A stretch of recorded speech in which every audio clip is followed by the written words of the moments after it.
পাকিস্তান সিরিজে কিন্তু ওভারঅলই ভালো ক্রিকেট খেলেছিলাম আমরা, batting bowling overall, that's why আমরা জিততে পারছিলাম। আসলে টেস্ট ক্রিকেটটা এমন session by session batting bowling সব কিছুই অনেক ইম্পর্ট্যান্ট, কিন্তু আনফর্চুনেটলি এখানে আমরা যেহেতু একটু চ্যালেঞ্জিং কন্ডিশন এবং এসজি বলে ওরা আসলে এখানে ওরা একটু বাড়তি অ্যাডভান্টেজ পাচ্ছে, কারণ ছোট থেকে ওরা একদম এসজি বল থেকে খেলে, ডোমেস্টিক খেলে, এবং ওরা আমাদের থেকে একটু বেটার জানে how to use SG ball properly.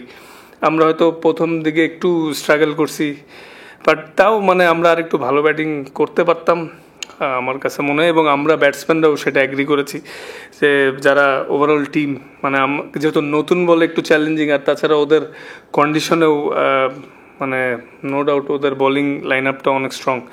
তো আমরা যদি নতুন বলটা একটু ভালো খেলতে পারতাম তাহলে মনে হয় আমাদের এতগুলো উইকেট যাইতো না, কারণ মিডিল অর্ডার বা লোয়ার অর্ডাররা যখন এসে নিউ বল খেলে তখন ডেফিনেটলি ওদের জন্য challenging. Overally as a team আমরা ব্যাটিংয়ে একটু খারাপ করে ফেলেছি।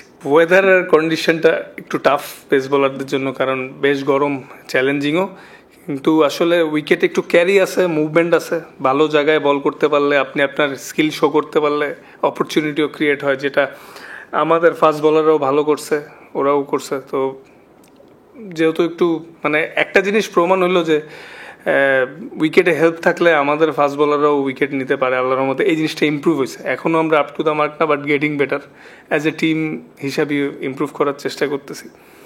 তো ওভারঅলই আসলে এখনও অনেক ইম্প্রুভমেন্টের জায়গা আছে, ভালো তো শেষ নেই, কিন্তু এরকম উইকেটে হেল্প থাকলে আমাদের ফাস্ট বোলিংও ভালো করা সম্ভব, এটা আমরা বারবার প্রমাণ করতে পারতেছি আল্লাহর মতো।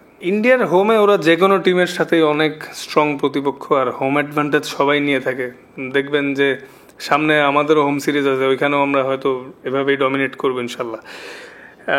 পাকিস্তানের কন্ডিশন আর অপোনেন্ট একটু ডিফারেন্ট ছিল। আমরা ওইখানে ভালো খেলতে পারছি, ভালো ব্যাটিং করতে পারছি, বোলিংও ভালো করছি, কিন্তু এইখানে আনফর্চুনেটলি ওই যে লস হলো।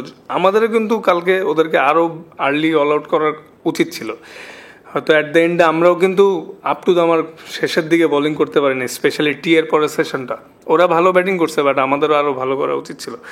মানে ডেফিনেটলি 350তে অল আউট করছি, এটা অ্যাটলিস্ট মানে আমার মনে হয় 250-র মধ্যে অল আউট করা উচিত ছিল, তাহলে একটু ডিফারেন্ট বল গেম হইতো।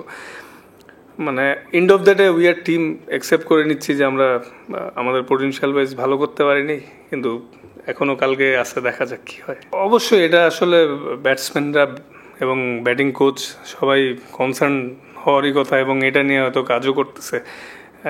আসলে সবারই স্ট্রং জোন উইকনেস থাকে, যারা মানে ইন্টারন্যাশনাল লেভেলে আসলে সবারই ইমপ্রুভমেন্টের কোনো শেষ থাকে না, এবং যার যেখানে উইকনেস আছে সেটা ওভারকাম না করলে যে কারোর জন্যই সার্ভাইভ করা ডিফিকাল্ট, বলার বা ব্যাটসম্যান।